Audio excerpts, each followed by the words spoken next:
ഇറാനിൽ ശത്രുരാജ്യങ്ങളുടെ ചാരന്മാരെ വ്യാപകമായി കൊന്നൊടുക്കുന്നു എന്നൊരു ന്യൂസ് കാണാനിടയായി. എന്താണ് സത്യാവസ്ഥ? ഇറാന്റെ പരമോന്നത നേതാവ് ആയ ഖമനൈ, അദ്ദേഹത്തെയും മൊത്തം 48 പേരെ ഇക്കഴിഞ്ഞ ഫെബ്രുവരി 28 ഏകപക്ഷീയമായ ഒരാക്രമണത്തിൽ, അപ്രതീക്ഷിത ഒരാക്രമണത്തിൽ അമേരിക്ക ഇസ്രായേലും കൂടെ കൊന്നുകളഞ്ഞു. അതിനു മുമ്പ് തന്നെ ഇറാനിലെ ആണവശാസ്ത്രജ്ഞന്മാരുൾപ്പെടെ പലരും കൊല്ലപ്പെട്ടിട്ടുണ്ട്. ഇറാന്റെ മിലിറ്ററി ജനറൽമാർ കൊല്ലപ്പെട്ടിട്ടുണ്ട്. ഓൾമോസ്റ്റ് കൃത്യമായിട്ട് ഒരാളിരിക്കുന്ന സ്ഥലം എവിടെയെന്നറിഞ്ഞ് അങ്ങോട്ട് ഒരു മിസൈൽ പ്രയോഗിക്കുന്നു, അവർ കൊല്ലപ്പെടുന്നു. ഇതാണ് സംഭവിക്കുന്നത്. ചിലയിടത്ത് എന്ത് ചെയ്യുമെന്ന് വെച്ചാൽ റോഡിൽ തന്നെ നിർത്തിയിട്ട ഒരു വിദൂര നിയന്ത്രിത തോക്ക് വെച്ചിട്ട് കൊന്നിട്ടുണ്ട്. എന്ന് പറഞ്ഞാൽ റിമോട്ടാണ്, അത് വെച്ചിട്ട്. ഇതൊക്കെ വെച്ച് വളരെ പെർഫെക്റ്റ് ആയിട്ട് പലരെയും കൊല്ലാൻ മൊസാദിന് പറ്റിയിട്ടുണ്ട്. അതാണ് ഇങ്ങനത്തെ കൊലപാതകങ്ങൾ വന്നതോടെ മൊസാദിന്റെ പേര് വർദ്ധിക്കുകയത്. അതായത് മൊസാദ് എന്ന് പറയുന്നത് ഇസ്രായേലിന്റെ ചാരസംഘടനയാണ്. അതുപോലെ തന്നെ അമേരിക്കയുടെ CIA, ഇവരും പിന്നെ രഹസ്യമായിട്ട് ബ്രിട്ടന്റെ MI6 പോലുള്ള ഗ്രൂപ്പുകളൊക്കെ ഉണ്ട്. പല പല ചാരസംഘടനകളുടെ ഏകോപനത്തിൽ കൂടി ഇറാനകത്ത് വ്യാപകമായ ഒരു ചാര നെറ്റ്വർക്ക് സൃഷ്ടിച്ചിട്ട് ആരെയൊക്കെയാണോ ഇസ്രായേലിലും അമേരിക്കയും കൊല്ലേണ്ടത് അവരുടെ ലിസ്റ്റ് ഉണ്ടാക്കിയിട്ട് കൊന്നു കളഞ്ഞുകൊണ്ടിരിക്കുമായിരുന്നു.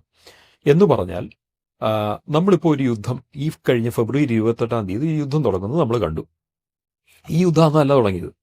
യുദ്ധം കഴിഞ്ഞ് 40 വർഷമായിട്ട് ഇവർ തമ്മിലുള്ള ശീതസമരം അല്ലാത്ത സമരമൊക്കെ ആയിട്ട് കണക്കുണ്ട്. അതിൽ ആക്റ്റീവ് യുദ്ധമായിട്ട് ഒരു 7-8 കൊല്ലം നടന്നു. അത് ഇറാൻ ഇറാഖ് യുദ്ധത്തിന്റെ പേരിലാന്ന് മാത്രമേ ഉള്ളൂ. ഇറാഖിന്റെ ഒപ്പം നിന്ന് അമേരിക്ക തന്നെയായിരുന്നു. അമേരിക്കൻ ആയുധങ്ങൾ തന്നെയാണ് ഇറാനെ പ്രഹരിക്കാൻ അന്ന് എടുത്തത്. ഓർക്കണം, അന്ന് ഇറാന്റെ നേരെ തുടങ്ങിയ യുദ്ധം 8 കൊല്ലം നീണ്ടു. അങ്ങനത്തെ ദീർഘകാലത്തെ ഒരു യുദ്ധം അന്നുണ്ടായി. അതിനുശേഷം പിന്നീട് ആ യുദ്ധമൊക്കെ നിന്നു. പക്ഷേ പ്രവർത്തനങ്ങൾ പരസ്പരം അങ്ങോട്ടും ഇങ്ങോട്ടും നടക്കണ്ടായിരുന്നു. ഇതിനിടയ്ക്ക് ഇറാൻ തന്നെ ഇറാന്റെ രാഷ്ട്രീയ ശത്രുക്കളെ, അമേരിക്കയുള്ളവരെ പോലും വകവരുത്തിയിട്ടുണ്ട്. എന്ന് പറഞ്ഞാൽ ഇറാനും ചാരസംഘടനയുണ്ട്, അവരുടെ ആൾക്കാർ ലോകത്തിന്റെ പല ഭാഗത്തുമുണ്ട്, എതിരാളികളെ അവരും വകവരുത്തും. ഇങ്ങനെ ഉണ്ടായിട്ടുണ്ട്. അതിൽ സുപ്രധാനമാണ് ഇറാൻ പണ്ട് ഭരിച്ചിരുന്ന ഷാ രാജകുടുംബത്തിലെ ചില അംഗങ്ങൾ അമേരിക്കയിൽ വെച്ച് കൊല്ലപ്പെട്ടത്. ഇങ്ങനെയൊക്കെ ഉണ്ടായിട്ടുണ്ട്. അതിന്റെ അർത്ഥം എന്താണ്? അതിന്റെ അർത്ഥം അമേരിക്കയുടെയും ഇസ്രായേലിന്റെയും മറ്റ് പല രാജ്യങ്ങളുടെയും ചാരസംഘടനകൾ ഇറാനെതിരായിട്ട് പ്രവർത്തിക്കുന്നു. ഇറാന്റെ ചാരസംഘടനകൾ തിരിച്ചും അതുപോലെ തന്നെ ചെയ്യുന്നു. കാരണം ഇറാൻ ഈ യുദ്ധത്തിൽ പ്രൊഫഷണലായിട്ട് തന്നെയാണ് കഴിഞ്ഞ 40 കൊല്ലം അമേരിക്കയായിട്ട് എതിരിടുമ്പോൾ അവർ പ്രൊഫഷണലായിട്ട് തന്നെയാണ് നിന്നിട്ടുള്ളത്. അങ്ങനത്തെ ഒരു രീതിയിൽ പോകുന്ന ഒരു രാജ്യമാണ് ഇറാൻ. പക്ഷേ ആ ഇറാനകത്ത് ഒരു ഘട്ടത്തിൽ ചാരസംഘടനകളുടെ ഇൻഫിൽട്രേഷൻ വളരെയധികം വർദ്ധിച്ചുവെന്നും ഇനി ഇറാന് പിടിച്ചു നിൽക്കാൻ പറ്റില്ല എന്നും ഒരു കാൽക്കുലേഷനാണ് അമേരിക്കയും ഇസ്രായേലിനും ലോകത്തിന് മുഴുവനും ഉണ്ടായത്. കാരണം നമ്മൾ കഴിഞ്ഞ 1 വർഷമില്ല 2 വർഷമായിട്ടുള്ള വാർത്തകൾ നോക്കിയാൽ ഇറാനിൽ CIA അല്ലെങ്കിൽ മൊസാദ് നടത്തിയ പല ഓപ്പറേഷൻസിൻ്റെയും വിവരങ്ങൾ നമുക്ക് ന്യൂസിൽ കാണാം. അനേകം പേര് CIAയുടെയും പ്രത്യേകിച്ച് മൊസാദിൻ്റെയും ഫാൻസ് ആയിട്ട് മാറി. കാരണം ഇറാനകത്ത് ഇവർ നടത്തിയ ഓപ്പറേഷൻ പലരെയും കൊന്നു, മിലിറ്ററി ജനറൽമാർ കൊന്നു. ഇറാന് പുറത്ത് നടത്തിയ ഒരു ഓപ്പറേഷനിലാണ് ഇറാന്റെ ഏറ്റവും മികച്ച സൈന്യാധിപനായ കാസിം സുലൈമാനി കൊല്ലപ്പെട്ടത്. കാസിം സുലൈമാനിയുടെ യുദ്ധതന്ത്രങ്ങളും കൂടിയാണ് ഇന്ന് ഇറാനെ പിടിച്ചു നിർത്തുന്നത്. മുമ്പൊരു വീഡിയോയിൽ നമ്മൾ പറഞ്ഞിരുന്നു പ്രധാനപ്പെട്ട 4 ജനറൽമാർ. അതിനകത്ത് 4ാമത്തെ ആളിന്റെ പേരായിട്ട് ഞാൻ പറഞ്ഞ് കാസിം സുലൈമാനിയുടെ ആയിരുന്നു. കാസിം സുലൈമാനിയുടെ യുദ്ധതന്ത്രങ്ങളാണ് ഇറാന്റെ വെളിയിൽ ഇറാനുമായിട്ടുള്ള പ്രോക്സി ഗ്രൂപ്പുകൾ സൃഷ്ടിച്ചത്. അപ്പോൾ ഇവരുടെയൊക്കെ ചലനങ്ങൾ ആരെങ്ങോട്ട് എങ്ങനെ പോകുന്നു എന്നൊക്കെ അറിഞ്ഞ് കൊന്നുകളഞ്ഞു. കാസിം സുലൈമാനെ കൊല്ലുമ്പോൾ അദ്ദേഹത്തെ ഇറാനകത്ത് വെച്ച് കൊല്ലാൻ പറ്റിയിട്ടില്ല, കൊല്ലാൻ സാധിക്കില്ലായിരുന്നു. അദ്ദേഹത്തെ കൊന്നത് ഇറാന് വെളിയിൽ വെച്ചാണ്. അദ്ദേഹം ഇറാഖിലും സിറിയയിലുമായിട്ട് സന്ദർശനങ്ങൾ നടത്തുകയും അവിടെ പ്രോക്സി ഗ്രൂപ്പുകളെ സംഘടിപ്പിക്കുകയും ചെയ്ത പ്രക്രിയകൾക്കിടയിൽ ഇറാന് വെളിയിൽ വെച്ചാണ് കൊല്ലപ്പെട്ടത്. അപ്പോൾ എയർപോർട്ടിലേക്ക് കാർ പോകുമ്പോൾ ആ കാറിന് നേരെ ഒരു മിസൈൽ പ്രയോഗിക്കപ്പെട്ടു. അവിടുത്തെ ഒരു പ്രോക്സി ഗ്രൂപ്പിന്റെ തലവൻ ഉൾപ്പെടെ കൊല്ലപ്പെട്ടു. അപ്പോൾ ഇതൊക്കെ വെച്ചിട്ട് നമ്മൾ കരുതിയത് ലോകത്തെ അജയ്യമായ ചാരസംഘടന എന്ന് പറയുന്നത് മൊസാദാണ്, അതിനൊപ്പം നിൽക്കുന്ന CIA ആണ്. അതുപോലെ MI6 എന്നൊരു സാധനമുണ്ട് ബ്രിട്ടന്റെ, നമ്മുടെ ജെയിംസ് ബോണ്ടൊക്കെ അതിൻ്റെ ആളായിട്ടാണല്ലോ രംഗത്ത് വരുന്നത്. അപ്പോൾ ഇങ്ങനത്തെ ചാരസംഘടനകളാണ്, അതായത് വെസ്റ്റേൺ പവേഴ്സിന്റെ പാശ്ചാത്യ ശക്തികളുടെ ചാരസംഘടനകളാണ് ലോകത്തെ ഏറ്റവും മികച്ചവ എന്ന് നമ്മൾ കരുതാൻ തുടങ്ങി. പക്ഷേ ഫെബ്രുവരി 28 ഇറാനുമായിട്ടുള്ള യുദ്ധം തുടങ്ങി ഒരാഴ്ചയ്ക്ക് മനസ്സിലായി ഈ പ്രമുഖ ചാരസംഘടന കൊടുക്കുന്ന റിപ്പോർട്ടിൽ പലതും മിസ്റ്റേക്സ് ഉണ്ടായിരുന്നു.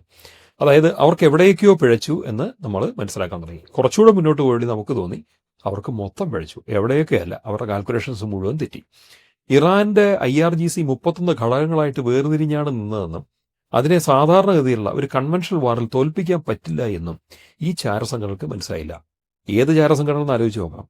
ഇറാന്റെ ജനറൽമാരെ പിന്തുടർന്ന് നിന്ന് അവരിക്കുന്ന സ്ഥലമറിഞ്ഞ് അവരെ വേട്ടയാടിക്കൊല്ലുന്ന അതേ ചാരസംഘടനകൾ. അവർ അപ്പാർട്ട്മെന്റിൽ കുടുംബത്തോടെ പോയിരിക്കുകയാണെങ്കിൽ കൃത്യമായിട്ട് ആ അപ്പാർട്ട്മെന്റിലേക്ക് മാത്രം ഒരു മിസൈൽ വന്നിരിക്കും. അവർ ഭൂഗർഭ അറിയിരിക്കുകയാണെങ്കിൽ അവിടെ ബോംബ് വീണ് അവർ മരിച്ചു പോകും. അവർ സൈന്യത്താവളത്തിനാണെങ്കിൽ അങ്ങനെ ഇങ്ങനെയൊക്കെയായിരുന്നു. ഇറാന്റെ ആണവശാസ്ത്രജ്ഞൻ അദ്ദേഹത്തിന്റെ ഓഫീസിൽ നിന്ന് കാറിൽ കയറി വീട്ടിൽ പോകുന്ന വഴിക്കോ മറ്റാണ് അദ്ദേഹം കൊല്ലപ്പെട്ടത്. ആ കാറ് വളരെ പർട്ടിക്കുലറായിട്ടൊരു പ്രത്യേക പോയിന്റിൽ ടേൺ എടുക്കുമ്പോൾ തന്നെ അവിടെ വെടിപൊട്ടാൻ പാകത്തിന് തോക്കൊരുക്കി വെച്ചിരുന്നു. റിമോട്ട് കൺട്രോൾഡ് തോക്കാണ്. അത്ര പോലും അവിടെ നിൽക്കാൻ ആൾ പോലും ഇല്ല. എപ്പോഴോ സെറ്റ് ചെയ്ത് വെച്ചൊരു സംവിധാനമാണ്. പക്ഷെ ആ ആംഗിൾ കറക്റ്റായിട്ട് അവിടെ വരും എന്ന് പോലും കരുതി ചെയ്ത ഓപ്പറേഷൻസ് അവിടെ ഉണ്ടായിരുന്നു. അപ്പോൾ ഇത്രയും മികച്ച സംഘടനകൾക്ക് എന്തും ചെയ്യാൻ സാധിക്കും, ലോകത്ത് ആരെ എങ്ങനെ കൊല്ലാം എന്നൊക്കെ കരുതിയിടുന്ന ഇറാനെ സംബന്ധിച്ച് ബേസിക് ഇൻഫർമേഷൻ പോലും ഇല്ലാത്ത വിധത്തിൽ അവർ തകർന്നു പോയിരുന്നു എന്നൊരു വാർത്ത മുന്നിൽ വന്നു. അതിന്റെ അർത്ഥം ഇവര് ചില ആൾക്കാരെ ഉന്നം വെച്ച് കുറെ ജനറൽമാരുടെ പേര് കിട്ടി, അവരെ ട്രാക്ക് ചെയ്തു. ചില സയന്റിസ്റ്റുകളുടെ പേര് കിട്ടി, അവരെ ട്രാക്ക് ചെയ്തു. അങ്ങനെ ചിലരെ കണ്ടെത്തി ട്രാക്ക് ചെയ്തു എന്ന് പറയുന്നതിനപ്പുറത്തേക്കുള്ള വലിയ വിവരമൊന്നും അവർക്കുണ്ടായിരുന്നില്ല എന്നാണ് മനസ്സിലാക്കേണ്ടത്. അപ്പോൾ എന്തായാലും ഇവരെയൊക്കെ ട്രാക്ക് ചെയ്യുമ്പോൾ അതിന്റെ അർത്ഥം എന്താണ്? ഇവരുടെ ചാരസംഘടനയുടെ ശൃംഖലകൾ ഇറാൻ്റെ അകത്തുണ്ട്. അത് CIA-യുടെ ഉണ്ട്, മൊസാദിൻ്റെ ഉണ്ട്. യോജിച്ചായിരിക്കും പ്രവർത്തിക്കുന്നത്. പക്ഷേ ഇപ്പോൾ ഉള്ള ലേറ്റസ്റ്റ് ന്യൂസ് എന്താണെന്ന് വെച്ചാൽ ഈ ചാരസംഘടനകളുടെ മൊസാദിന്റെ പ്രത്യേകിച്ച് ആൾക്കാരെ ഇറാൻ കണ്ടെത്തുന്നു, കൊന്നുകളയുന്നു. സാമാന്യഗതിയിൽ ഒരു അമേരിക്കയുടെ ഒക്കെ ഒരു CIA-യുടെ ചാരനെ പിടിച്ചാൽ പെട്ടെന്ന് പല രാജ്യങ്ങളും കൊല്ലാറില്ല, വിചാരണയ്ക്ക് കൊണ്ടുപോകും. നമുക്കറിയാലോ, നമ്മുടെ മിസോറാമിൽ നിന്ന് തന്നെ പിടിച്ചിട്ടുണ്ട്. ഒരു അമേരിക്കൻ പൗരനെയും 6-7 ഉക്രൈൻകാരെയും പിടിച്ചു. ഇനി 5-8 പേരെ പിടിക്കാനുണ്ട്. ഇങ്ങനെയുള്ളവരെ പിടിച്ച് പിന്നെ നേപ്പാൾ അതിർത്തിയിൽ നിന്ന് വേറൊരു CIA-കാരനെ പിടിച്ചായിരുന്നു. പിടിച്ചാൽ നമ്മുടെ മിലിറ്ററി ഉടനെ വെടിവെച്ച് കൊല്ലുമല്ലോ ചെയ്യണത്. ചിലപ്പം കാശ്മീരിലൊക്കെ ഭീകരവാദികളൊക്കെ കിട്ടിയാൽ ചിലപ്പോൾ കൊല്ലുമായിരിക്കും. പക്ഷേ CIA-യുടെ ആൾക്കാരെ കിട്ടിയിട്ട് വെടിവെച്ച് കൊന്നിട്ടൊന്നുമില്ല, അവരെ ജയിലിലേക്ക് കൊണ്ടുപോയത്. മുൻകാലങ്ങളിൽ ഉത്തര കൊറിയയും ഇറാനും ഒക്കെ ഇത് തന്നെ ചെയ്തിരുന്നത്. കാരണം എതിരാളിയുടെ ഒരു പൗരനെ കിട്ടിയാൽ അല്ലെങ്കിൽ ചാരനെ കിട്ടിയാൽ അവനെ ഒരു ലിവറേജ് ആയിട്ട് ഉപയോഗിക്കും, അവനെ ബാർഗെയിൻ ചെയ്യാൻ വേണ്ടി ഉപയോഗിക്കും. ഇവനെ കിട്ടണമെന്നുണ്ടെങ്കിൽ ഇറാന് വേണ്ടുന്ന എല്ലാം വിട്ടുകൊടുക്കണം എന്നുള്ള ആവശ്യങ്ങൾ പറയും, അല്ലെങ്കിൽ എന്തെങ്കിലും ഒരു വേറെ രീതിക്കുള്ള ഒരു ഫേവർ അവിടെ ചോദിക്കും. ഇങ്ങനെയാണ് പലപ്പോഴും ചെയ്തുകൊണ്ടിരുന്നത്. പക്ഷേ ലേറ്റസ്റ്റ് ന്യൂസ് എന്താണെന്ന് ചോദിച്ചാൽ ഇതുവരെ സുപ്രധാനികളായിട്ടുള്ള 23ഓളം ചാരപ്രവർത്തകരെ ഇറാൻ പിടിച്ചു, എല്ലാവരെയും കൊന്നുകളഞ്ഞു. ഇതാണ് ഏറ്റവും പുതിയ വാർത്ത. അതിൽ തന്നെ ഒരാൾ, അദ്ദേഹത്തിന്റെ പേരും വിവരങ്ങളൊക്കെ ഈയിടെ അടുത്തിടയ്ക്കാണ് വെളി വന്നത്. അദ്ദേഹം ഒരു ഇലക്ട്രീഷ്യനോ പ്ലംബറോ മറ്റോ ആയിട്ട് പ്രവർത്തിക്കുകയായിരുന്നു. അതുകൊണ്ട് തന്നെ സുപ്രധാനമായ പല ഓഫീസുകൾക്കകത്തും അദ്ദേഹത്തിന് എൻട്രി ഉണ്ടായിരുന്നു. അങ്ങനെ ഒരു വ്യക്തി കൊടുത്ത വിവരങ്ങൾ, അത് എനിക്ക് തോന്നുന്നത് ആ വിവരങ്ങളൊക്കെ സുപ്രീം കമാൻഡറുടെ ഉൾപ്പെടെ മരണത്തിന് കാരണമായി എന്നാണ്. പല ആൾക്കാരെയും കണ്ടെത്താനും അവരെ കൊല്ലാനും ഇത്തരം വിവരങ്ങൾ സഹായകമായി. അദ്ദേഹത്തെ നേരിട്ടല്ല പിടിച്ചത്, അയാളിലേക്ക് ചെല്ലാൻ വേണ്ടി വേറൊരാളെ ആദ്യം പിടിച്ചു. അയാളെ പിടിച്ചു, അയാളിൽ നിന്നാണ് ഇങ്ങനെക്കുറിച്ച് വിവരം കിട്ടിയത്. 2 പേരെയും കൊന്നുകളഞ്ഞു. ഇത് കൃത്യമായിട്ട് എന്നാണ് പിടിച്ചതെന്നോ എപ്പോൾ കൊന്നുവെന്നോ വിവരങ്ങൾ ഇറാൻ വെളിവിട്ടിട്ടില്ല. പക്ഷേ ഇന്ന ആൾക്കാരെ പിടിച്ചു, അവരെ കൊന്നു എന്നുള്ള വിവരങ്ങൾ വെളി വന്നിട്ടുണ്ട്. CIA-യെയും മൊസാദിനെയും സഹായിച്ചുകൊണ്ടിരുന്ന 23ഓളം ചാരന്മാർ കൊല്ലപ്പെട്ടിരിക്കുന്നു. ഇറാന്റെ ഫലഭാഗമായിട്ടാണ് ഇവരെ പിടിച്ചിരിക്കുന്നത്. അതിന്റെ അർത്ഥം എന്താണ് എന്ന് ചോദിച്ചാൽ മൊസാദിന്റെയും CIA-യുടെയും ചാരശൃംഖലകൾ ഇറാനിൽ തകർക്കപ്പെട്ടു തുടങ്ങി എന്നുള്ളതാണ്. ഏതൊരു ചാരസംഘടനയ്ക്കും പറ്റാവുന്ന ഏറ്റവും മികച്ച പിഴവ് എന്ന് പറയുന്നത് ഇതാണ്. അതായത് അവരുടെ ചാരന്മാർ എക്സ്പോസ്ഡ് ആവുക. സാമാന്യഗതിയിൽ ഇറാനിനകത്ത് പ്രവർത്തിക്കുന്ന മൊസാദ് ചാരന്മാർ എക്സ്പോസ്ഡ് ആവേണ്ടതല്ല. അവിടെയുള്ള ഏതെങ്കിലുമൊക്കെ പ്രക്ഷോഭകാരികളെയോ ഗവൺമെന്റിന്റെ വിമർശകരെയോ അല്ലെങ്കിൽ ടെക്നിക്കലി സ്കിൽഡ് ആയിട്ടുള്ള ആൾക്കാരെയോ ഇവർ വാടകയ്ക്ക് എടുക്കും. സമൂഹത്തിലെ ഏറ്റവും സാധാരണക്കാർ തോന്നുന്നവരെ വാടകയ്ക്ക് എടുക്കുന്നു. കാരണം ഉയർന്നവരെ ട്രാക്ക് ചെയ്യാൻ എളുപ്പമാണ്, സാധാരണക്കാരനെ അങ്ങനെയല്ല. അപ്പോഴാണ് പലപ്പോഴും ഇലക്ട്രീഷ്യൻ, പ്ലംബർ, AC മെക്കാനിക്ക് തുടങ്ങിയവരൊക്കെ പിടിക്കുന്നത്. അവരൊക്കെ ഉപയോഗിച്ചിട്ട് ഒന്നുകിൽ വിവരശേഖരണം, അല്ലെങ്കിൽ അവരെ ഉപയോഗിച്ച് തന്നെ കൊലപാതകങ്ങൾ, ഇത്തരം കാര്യങ്ങളൊക്കെ ചെയ്യാൻ പറ്റും. അല്ലെങ്കിൽ ചിലപ്പോൾ ബോംബ് സ്ഫോടനങ്ങൾ പലതും തന്നെ. എന്തായാലും ആദ്യഘട്ടത്തിൽ കുറേ ജനറൽമാരും പരമോന്നത നേതൃത്വത്തിൽ ഉണ്ടായിരുന്ന ആൾക്കാർ ഉൾപ്പെടെയുള്ളവർ മരിച്ചു കഴിഞ്ഞവിടെ ഇറാന് കാര്യം പിടികിട്ടുകയും ഇറാൻ വ്യക്തമായ അന്വേഷണം നടത്തുകയും ചെയ്തു. അതിന്റെ ഫലമായി ഇറാനിൽ പ്രവർത്തിച്ചിരുന്ന ചാരസംഘടനകൾ നിർജ്ജീവമാകുന്നു, തകർക്കപ്പെടുന്നു. ഇതാണ് സംഭവിക്കുന്നത്. ചെറിയൊരു കാര്യമല്ല. ഒന്ന് നോക്കൂ, ഇറാന്റെ IRGCക്ക് 31 ഘടകങ്ങളുണ്ടെന്ന് പറഞ്ഞു. ഈ 31 ഘടകങ്ങളുടെ ജനറൽമാരാരാണ്? ആരുടെയെങ്കിലും പേര് വെളി വന്നിട്ടില്ല. അത് 31 എണ്ണം മാത്രമേ ഉള്ളൂ, അറിയില്ല. 31 ഘടകങ്ങളുണ്ട് എന്നത് ഇറാൻ പറയുന്നതുകൊണ്ടാണ് ലോകം അറിയുന്നത്. ഡീസെൻട്രലൈസ്ഡ് മൊസൈക് കമാൻഡ് ആയിട്ടാണ് അവിടെ പ്രവർത്തിക്കുന്നത്, സിംഗിൾ കമാൻഡിലല്ല പ്രവർത്തിക്കുന്നത്. അപ്പൊ ഇങ്ങനെ പോകുന്ന ഒരു സിസ്റ്റം, ഇത്തരം വലിയൊരു വിപുലമായ ഡീസെൻട്രലൈസ്ഡ് ആയിട്ട് വികേന്ദ്രീകൃതമായിട്ട് പ്രവർത്തിക്കുന്ന ഒരു ഡിഫൻസ് സിസ്റ്റത്തിന്റെ തലപ്പത്തിരിക്കുന്ന ആരൊക്കെ ഒരു പിടിയില്ല. ഇവരുടെ സെൻട്രൽ കമാൻഡ് ഏതാണ് അതറിയില്ല. അത് ഇപ്പോഴത്തെ മൊജ്താബ ഖമനയാണോ അതറിയില്ല. അദ്ദേഹത്തിന് കീഴിൽ മറ്റാരെങ്കിലും അവിടെ ഉണ്ടോ അറിയില്ല. മാത്രമല്ല ഇതിനേക്കാളൊക്കെ രസകരമായിട്ടൊരു വേറൊരു കാര്യം, മൊസാദൊക്കെ ക്ലെയിം ചെയ്തുകൊണ്ടിരുന്ന ഈ ഇറാന്റെ കൊല്ലപ്പെട്ട ജനറൽമാർ എന്ന് പറയുന്നവർ മുഴുവൻ പേരും മരിച്ചിട്ടില്ല എന്നുള്ളതാണ് ഏറ്റവും രസകരമായ മറ്റൊരു കാര്യം. അമേരിക്കയും ഇസ്രായേലും ഒക്കെ പറയും, നെതന്യാഹു പറയും, ട്രംപ് പറയും ഇന്നയാൾ കൊല്ലപ്പെട്ടു. അപ്പോൾ ഒരു ഷാഡോ ജനറൽ എന്ന പേരിൽ അറിയപ്പെട്ട ഒരാളുണ്ട്. അദ്ദേഹം കൊല്ലപ്പെട്ടു എന്ന് തന്നെയായിരുന്നു ലോകം വിശ്വസിച്ചത്, ഇസ്രായേൽ വിശ്വസിച്ചത്, മൊസാദ് വിശ്വസിച്ചത്, ട്രംപ് വിശ്വസിച്ചത്. പക്ഷേ എന്ത് സംഭവിച്ചു? മരിച്ചുപോയ പരമോന്നത നേതാവായിട്ടുള്ള ഖമനയുടെ ശവസംസ്കാര ചടങ്ങിൽ പങ്കെടുക്കാൻ ഈ വ്യക്തി വെളി വന്നു. അദ്ദേഹത്തിന്റെ ഫോട്ടോയും വീഡിയോയും വെളി വന്നു. ഷാഡോ ജനറൽ മരിച്ചിട്ടില്ല. അത് ഇസ്രായേലിനെ സംബന്ധിച്ച് ഭയപ്പെടുത്തുന്ന ഒരു കാര്യമാണ്. കാരണം അമേരിക്കയും ഇസ്രായേലും ഏറ്റവും വലിയ ശത്രുക്കളായിട്ട് കാണുന്ന ആൾക്കാരിൽ ഇറാന്റെ യുദ്ധതന്ത്രങ്ങൾ മെനയുന്നതിൽ സുപ്രധാനിയായിട്ട് ഒരാൾ, അയാൾ കൊല്ലപ്പെട്ടു എന്ന് അവർ വിശ്വസിക്കുമ്പോൾ അയാൾ ഒളിമറയത്തിരുന്ന് ചിരിക്കുകയായിരുന്നു ഇവരെ പരിഹസിച്ചുകൊണ്ട്. കൊല്ലപ്പെട്ടെന്ന് വിശ്വസിച്ചു, ഞാനിവിടെ തന്നെ ഉണ്ട് കേട്ടോ എന്ന്. ഇങ്ങനെയുള്ള ആൾക്കാർ പലരും കൊല്ലപ്പെട്ടിട്ടില്ല. കൊല്ലപ്പെട്ടു എന്ന് ഇവർ പറയുമ്പോൾ അപ്പൊ ഇവർ ലോകത്തെ കബളിപ്പിക്കുകയല്ലായിരുന്നു ഈ ചാരന്മാർ? ഈ മൊസാദും ഈ CIA ഒക്കെ ലോകത്തെ കബളിപ്പിക്കുകയല്ലായിരുന്നു? ഇറാന്റെ ഇന്ന തലപ്പത്തുള്ള ആൾക്കാർ മരിച്ചുപോയി എന്ന് അവർ പറയുമ്പോൾ ഇറാൻ ഇത് ഡിനേ ചെയ്യുന്നില്ല. അപ്പൊ അതിന്റെ അർത്ഥം എന്താണ്? ആരോ ഒരാൾ കൊല്ലപ്പെട്ടു. കൊല്ലപ്പെട്ടയാൾ ഇന്ന ജനറൽ ആണെന്ന് CIA വിശ്വസിക്കുന്നു. അങ്ങനെ തന്നെ മൊസാദ് വിശ്വസിക്കുന്നു. അതങ്ങനെ അല്ല എന്ന് ഇറാൻ പറയുന്നില്ല. കാരണം ഇവരുടെ റഡാറിൽ നിന്ന്, ഇവരുടെ സ്കാനറിൽ നിന്ന് ഇറാന്റെ ഒരു ജനറൽ വെളിയിലായി. അയാൾ കൊല്ലപ്പെട്ടാൽ എന്താണ് സംഭവിക്കുന്നത്? പിന്നെ അയാളെക്കുറിച്ച് അന്വേഷിക്കേണ്ട ആവശ്യമില്ലോ. അതിന് തുല്യമായി കൊല്ലപ്പെട്ടിട്ടില്ല. അയാളെക്കുറിച്ചുള്ള എല്ലാ അന്വേഷണം നിൽക്കുന്നു. അയാൾ രഹസ്യമായിട്ട് പ്രവർത്തിക്കുന്നു. ഒരുപക്ഷെ അയാളുടെ ഏറ്റവും അടുത്ത കുടുംബാംഗങ്ങൾക്കോ പട്ടാളത്തിലുള്ള ആൾക്കാർക്കോ മാത്രമേ ഈ വ്യക്തി എവിടെയാണോ എങ്ങനെയാണെന്നുള്ള കാര്യങ്ങൾ അറിയുള്ളൂ. കുടുംബത്തിന് പോലും അറിയണ്ടാവില്ല. ഏറ്റവും അടുത്ത പട്ടാളക്കാർക്ക് മാത്രമേ അറിയണ്ടാവുള്ളൂ. അപ്പോൾ ചുരുക്കത്തിൽ നമ്മൾ കാണേണ്ട കാഴ്ച എന്താണെന്ന് ചോദിച്ചാൽ, ഇറാനൊരു പരമോന്നത നേതാവ്, മതനേതാവും രാഷ്ട്ര നേതാവായിട്ടൊരു ഖമനയി അദ്ദേഹം ഉണ്ടായിരുന്നു. അദ്ദേഹത്തിനൊപ്പമുള്ള ഒരു സംഘം ആൾക്കാർ, അദ്ദേഹത്തിന്റെ ഒരു മന്ത്രിസഭാ കൗൺസിൽ എന്നൊക്കെ പറയാവുന്ന തരത്തിൽ കുറേ ആൾക്കാർ, ഏറ്റവും അടുത്ത കുടുംബാംഗങ്ങൾ, ഇവരൊക്കെ ഉണ്ടായിരുന്നു. അവർ കൊല്ലപ്പെട്ടു. പക്ഷേ പാരലായിട്ട് വേറൊരു സിസ്റ്റം അടിത്തട്ടിലുണ്ടായിരുന്നു. ആ സിസ്റ്റത്തെക്കുറിച്ച് മൊസാദിന് അറിയില്ലായിരുന്നു, CIA അറിയില്ലായിരുന്നു.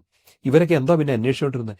ഇവരെ അന്വേഷിച്ചിട്ട് അറിയാത്ത കാര്യം, അതായത് ഇത്രയൊക്കെ ഞങ്ങൾക്ക് അറിയുള്ളൂ, ഇതിനപ്പുറം ഒന്നും ഉണ്ടാവില്ല എന്ന് വെച്ച് അവർക്ക് അറിയാവുന്ന സത്യം മാത്രം പറഞ്ഞുകൊണ്ടിരുന്നതാണോ? അതോ അറിയാതിരുന്നിട്ട് ഞങ്ങൾക്ക് ഒത്തിരി കാര്യം അറിയാമെന്ന് അഭിനയിച്ചതാണോ? അഭിനയിച്ചതായിരിക്കാണ് സാധ്യത കൂടുതൽ. കാരണം ഇറാനെ പറ്റി പല കാര്യങ്ങളും അവർക്കറിയില്ല. മൊജ്തബ ഖമനി എന്നൊരു നേതാവ് നേതൃത്വം ഏറ്റെടുക്കുന്നത് അവർക്ക് പ്രെഡിക്റ്റ് ചെയ്യാൻ പറ്റിയിട്ടില്ല. അദ്ദേഹം കൊല്ലപ്പെട്ടോ ഇല്ലോ എന്നുള്ള കാര്യത്തിൽ അവർക്ക് ഉറപ്പില്ല. മൊജ്തബ നേതൃത്വം ഏറ്റെടുത്തു എന്ന് പറഞ്ഞതിന് ശേഷം അറ്റാക്ക് ഉണ്ടായി. എന്നിട്ട് ഇവർ ക്ലെയിം ചെയ്തു മൊജ്തബയും കൊല്ലപ്പെട്ടു, ഇല്ലെ ഗുരുതരമായിട്ട് പരിക്കേറ്റു. ഇറാൻ അത് ഡിനൈ ചെയ്യാൻ പോയില്ല. അദ്ദേഹത്തിന് എന്തോ പരിക്കുകളുണ്ടെന്ന് വെച്ചു. അപ്പോൾ അതുകൊണ്ടുള്ള ഗുണം ഇറാൻ എന്താണ്? അദ്ദേഹത്തെ പൂർണ്ണമായിട്ടും ഒളിമറയത്തേക്ക് മാറ്റാം. അദ്ദേഹത്തിന്റെ പ്രസ്താവനകൾ വെളിവരുന്നുണ്ട്. വെസ്റ്റേൺ ഫോഴ്സസ് പറയും അദ്ദേഹം മരിച്ചുപോയി കാണും, അദ്ദേഹത്തിന് വേണ്ടി മറ്റാരോ ആണ് പ്രസ്താവനകൾ വെളിവിടുന്നത്, അദ്ദേഹത്തിന്റെ വീഡിയോ ഒക്കെ വന്നിട്ടുണ്ടെങ്കിൽ AI ആണെന്നൊക്കെ പറയും. ഇറാനത് സന്തോഷമാണ്. കാരണം അത്രയും കൂടെ രഹസ്യാത്മകത പാലിക്കാൻ ഇറാന് പറ്റും. മരിച്ചുപോയ ജനറൽസ് മരിച്ചു എന്ന് തന്നെ ഇറാൻ മരിച്ചോ ഇല്ലയോ എന്ന് പറയുന്നില്ല. മരിച്ചു എന്നുള്ള ഭാവത്തിൽ ഇറാൻ ഇരിക്കുകയാണ്. അതിന്റെ അർത്ഥം അവർ ജീവിച്ചിരിപ്പുണ്ട്, അവർ ഇറാന് വേണ്ടി പ്രവർത്തിക്കുന്നുണ്ട്, ഇറാനിൽ തന്നെയുണ്ട്, അവർ ആക്റ്റീവാണ്. പക്ഷേ അവർ മരിച്ചു എന്നുള്ള വിശ്വാസത്താൽ അമേരിക്കയും ഇസ്രായേലും അവരെക്കുറിച്ച് മറന്നു കളഞ്ഞു. അപ്പോൾ എന്തു പറ്റി? ശത്രു ഒറിജിനലിയുണ്ട്, പക്ഷെ അങ്ങനെ ശത്രുവേ ഇല്ലാത്ത മട്ടിൽ അമേരിക്ക ഇസ്രായേലും പെരുമാറുകയാണ്. അതിൻ്റെ യുദ്ധതന്ത്രങ്ങളുടെ ആഘാതം ചില്ലറയൊന്നുമല്ല. അത് കംപ്ലീറ്റ് എതിരാളികളെ നശിപ്പിച്ച് കളയുന്ന ഒരു പ്രത്യേകതരം അറിവില്ലായ്മയാണ്. അത്തരമൊരു അറിവില്ലായ്മ ഇരകളായിട്ട് മൊസാദും CIA മാറിപ്പോയി, ഇസ്രായേലും അമേരിക്കയും മാറിപ്പോയി. അപ്പോൾ മിടുക്കരായിട്ടുള്ള ഇറാന്റെ ജനറൽമാർ ജീവിച്ചിരിക്കുന്നുണ്ട്, പലരും തന്നെ. മൊസാദ് ക്ലെയിം ചെയ്ത പോലെ മുഴുവൻ പേര് കൊല്ലപ്പെട്ടിട്ടില്ല. പട്ടാപ്പകൽ ജനങ്ങളുടെ മുന്നിൽ വെച്ചൊരു സയന്റിസ്റ്റ് കൊല്ലപ്പെട്ടിട്ടുണ്ടാവും. അതുപോലെ 1-2 പേര് സ്വന്തം അപ്പാർട്ട്മെന്റിലൊക്കെ മിസൈലേറ്റ് ചില ജനറൽമാർ മരിച്ചിട്ടുണ്ടാവും. പക്ഷെ ബാക്കി എല്ലാവരും ജീവിച്ചിരിക്കുന്നു. IRGCയുടെ പിന്നീടുള്ള കമാൻഡിലെ പലരെയും തന്നെ കൊന്നു എന്നായിരുന്നു വാസ്തവത്തിൽ ഇസ്രായേൽ അവകാശപ്പെട്ടത്. അവരെവിടേക്കോ മിസൈൽ അറ്റാക്ക് നടത്തി. പക്ഷെ ഒരു മിസൈലിന് പോലും കൊല്ലാൻ വയ്യാത്ത വിധത്തിൽ അനേകം ജനറൽമാർ സേഫായിട്ട് ഇരിപ്പുണ്ട്. അവർ യുദ്ധതന്ത്രങ്ങൾക്ക് നേതൃത്വം കൊടുക്കുന്നുണ്ട്, അവർ യുദ്ധം നയിക്കുന്നുണ്ട്, ഇറാൻ അവിടെ പിടിച്ചു നിൽക്കുന്നുണ്ട്. ഇപ്പോൾ എന്താ സംഭവിക്കുകയെന്ന് വെച്ചാൽ, ഇപ്പോൾ മൊസാദിന്റെ ഇപ്പോഴുള്ള ശൃംഖല തകർക്കപ്പെട്ടാൽ പിന്നെ യാതൊരു വിധത്തിലുള്ള ചാരപ്രവർത്തനവും CIAക്കോ മൊസാദിനോ ഇറാനി ചെയ്യാൻ പറ്റില്ല. കംപ്ലീറ്റും അവരെ സംബന്ധിച്ച് അവർ ബ്ലൈൻഡ് ആയിരിക്കും. കണ്ണുപൊട്ടന്മാരെ പോലെ അവർക്ക് ഇറാനെ നോക്കി കാണേണ്ടി വരും. ഇറാനെ സംബന്ധിച്ച് ഇറാൻ തീർത്തും അവരെ സംബന്ധിച്ച് അന്ധകാരത്തിനുള്ളിലായിരിക്കും, അല്ലെങ്കിൽ ഇരുമ്പ് മറയ്ക്കുള്ളിലായിരിക്കും. ഈ ഇരുമ്പുമറ ഭേദിച്ച് ഇറാനകത്ത് ചെന്ന് വിവരങ്ങൾ ശേഖരിക്കാൻ പറ്റിയ യാതൊരു സംവിധാനവും ഇപ്പോൾ CIAക്കോ മൊസാദിനോ ഇല്ലാതായി പോവും. ഇല്ല എങ്കിൽ ഇല്ല എന്ന് തന്നെ പറയേണ്ടി വരും. ഒന്നാമത്തെ കാര്യം, ഇസ്രായേലിന് സ്വന്തം എംബസി അവിടെയില്ല, അമേരിക്കയ്ക്ക് സ്വന്തം എംബസി അവിടെയില്ല. സ്വന്തം എംബസി ഉണ്ടെങ്കിലാണ് ചാരപ്രവർത്തനം കൂടുതൽ ഭംഗിയായിട്ട് നടക്കുന്നത്. കാരണം ലോകത്തെ ഒട്ടുമിക്ക രാജ്യങ്ങളും എംബസികൾ ഉപയോഗിക്കുന്നത് ചാരപ്രവർത്തനം, അതിവിടെ പ്രവർത്തനങ്ങൾ കേന്ദ്രീകരിക്കാനും വേണ്ടിയിട്ടാണ്, അത് ക്രോഡീകരിക്കാൻ വേണ്ടിയിട്ടാണ്. ഇന്ത്യയിലും അത് തന്നെ ചെയ്യും, അമേരിക്ക ഇന്ത്യയിലായാലും ചെയ്യും, റഷ്യയിലായാലും ചെയ്യും, എല്ലായിടത്തും ചെയ്യുന്നതാണ്. ബേസിക്കലി എംബസീസ് എന്ന് പറഞ്ഞാൽ അത് രാജ്യാന്തര വിനിമയത്തിലുള്ള ഒരു സാധനം മാത്രമല്ല, അത് ചാരപ്രവർത്തനങ്ങളെ ഏകോപിപ്പിക്കാനുള്ള സ്ഥലവും കൂടിയാണ്.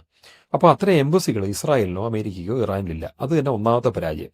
പിന്നെ ടർക്കിയിലെ എംബസി വെച്ചിട്ടൊക്കെ വേണം അവർക്ക് എന്തെങ്കിലും ചെയ്യാനായിട്ട്.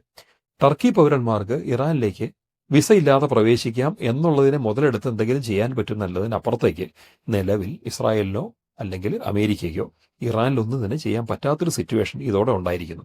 മാത്രമല്ല, സ്വന്തം ചാരന്മാർ, അവരെ നേരിട്ട് സ്പൈ എന്നോ അസറ്റ് എന്നോ വിളിക്കാവുന്ന തരത്തിലുള്ള ആൾക്കാരാണ്. ഒന്നുകിൽ അസറ്റ് ആയിരിക്കും, വിവരശേഖരണം മാത്രം, അല്ലെങ്കിൽ ചാരപ്രവർത്തനത്തിന് ആക്റ്റീവായിട്ടുള്ള ഏജൻസ് ആയിരിക്കും. ഏജൻസ് ആയാലും അസറ്റ്സ് ആയാലും അവർ കൊല്ലപ്പെടുന്നു. അതിൻ്റെ അർത്ഥം അനേകം വർഷങ്ങൾ കൊണ്ട് CIA-യും മൊസാദും ഇറാനിൽ കെട്ടിപ്പടുത്ത ഒരു വലിയ ശൃംഖല തകർക്കപ്പെട്ടിരിക്കുന്നു. അത് അമേരിക്കയും ഇസ്രായേലിനെ സംബന്ധിച്ച്, ട്രംപിനെയും നെതന്യാഹുവിനെ സംബന്ധിച്ച് മറ്റൊരു പരാജയം കൂടിയാണ്.